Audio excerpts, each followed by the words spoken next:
Hi, my name is Anuj Gupta. I'm from Tag Investments, your strategic wealth consultant. Is the recent run up in the stock market a bubble? Is it a fundamental push which eventually had to come? Is COVID just a reason where the markets dipped and rose again? A lot of questions have been floating around in terms of is the recent run up in the market a bubble? Will a correction soon be followed? Well, we explain this by something called as line of control. It's time to focus on line of control. Disclaimer: the presentation is for information purposes only and does not represent any financial or any other advice. LOC. We have to draw a thin line between emergency fund and wealth creation fund, between debt and equity, between saving and insurance, and between investing and trading. So the recent run-up, when we were talking about the Sensex, if you see here on 23rd March, it fell almost to 25,981.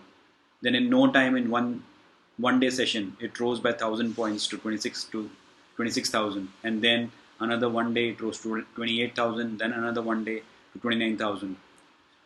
From 25,000 to 36,000, it just took 102 days. Approximately by 11,000 it rose as we speak today, the Sensex.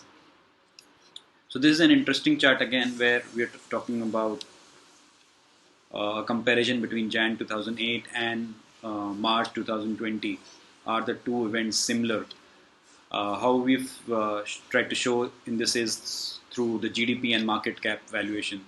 So the GDP in 2008 was 50 lakh crores, whereas in Jan and March 2020, India's GDP was 200 lakh crores.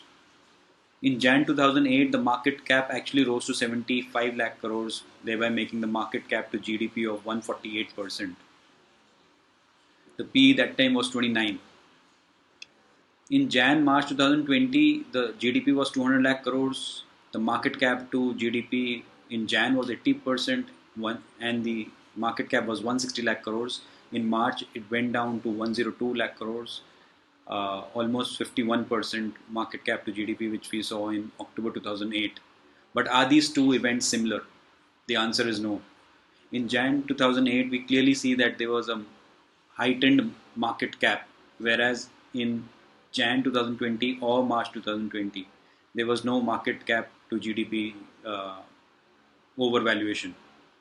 As we speak today, in the month of June, July, we are almost close to 145 lakh crores, thereby making the market cap to GDP of approximately 72% and a P ratio of 24.4%. An interesting factor to note is the volatility index.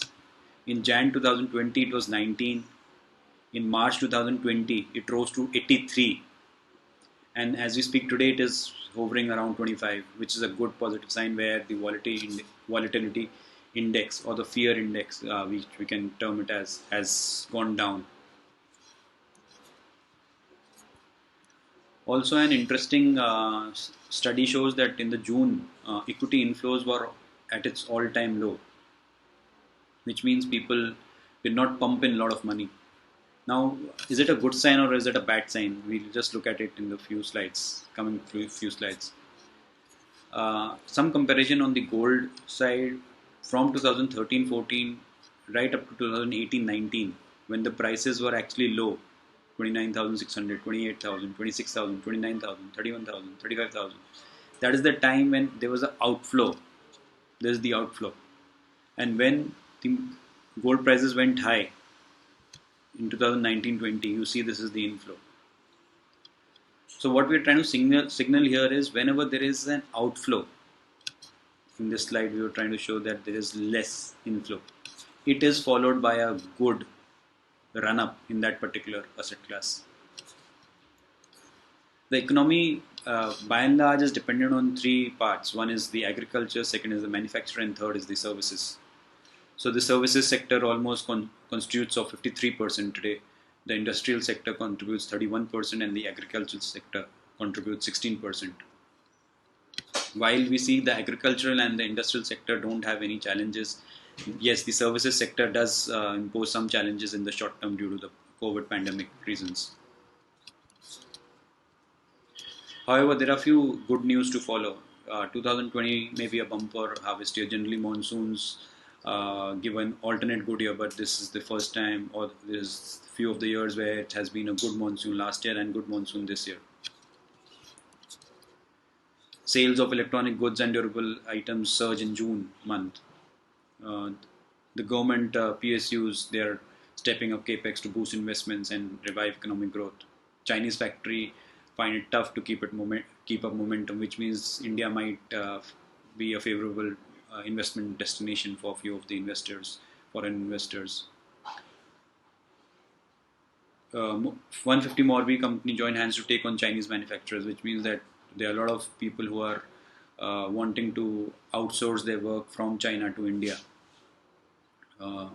During the lockdown, although railways were also shut, but there was a lot of back-end work which was done in the railways. So all the repair work, all the manufacturing work was done full-fledgedly during the lockdown stage.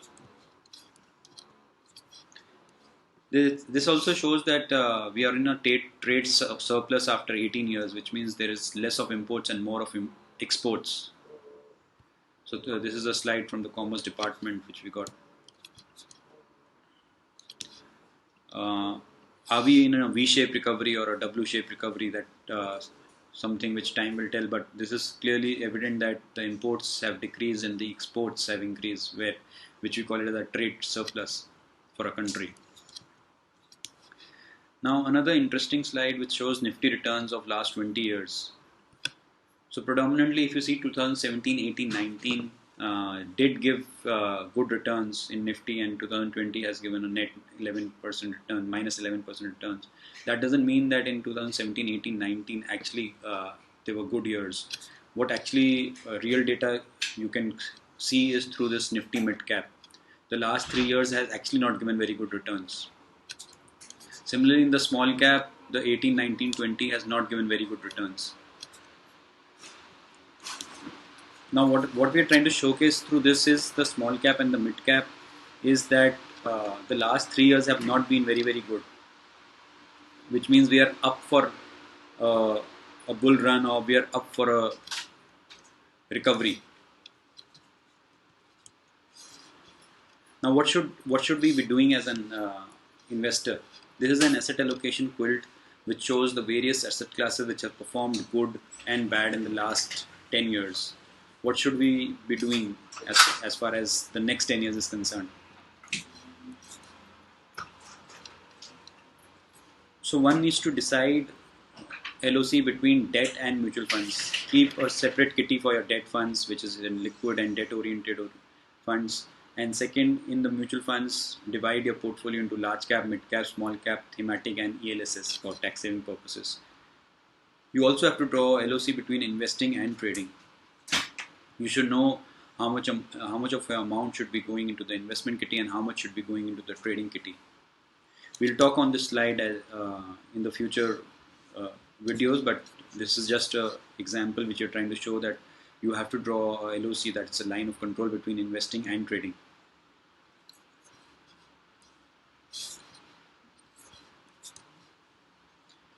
This is the EIC formula which we talk about as economy, industries and companies. So one should learn about what is the economic condition of the country, which industries to invest in, and what are the companies which we should invest in. Between investing and trading, one should have a 70% kitty in long term towards investing and 30% towards trading. In large cap, small cap and mid cap, large cap are the companies which are almost at 10,000 crore level, mid cap is between 3,000 to 10,000, small cap is less than 3,000. So the Sensex in 30 years has given 17% returns. It was 100 in 1979, 10,000 in Feb 2006. It took almost 27 years. And it took another 30 years to give 100 times returns between 1984 to 2014. Stocks in 15 years has given 47% returns, given that you chose the right size, quality, growth, it had longevity and the right kind of a pricing at the time of entry. Our take is you should have 60% in large cap, 25% in mid cap, 15% in small cap. Uh, Whenever we invest in stocks, always remember the 33 is to 33 is to 33 rule, which talks about 33% stocks will give you negative returns. So that's the time when you should convert them into good stocks.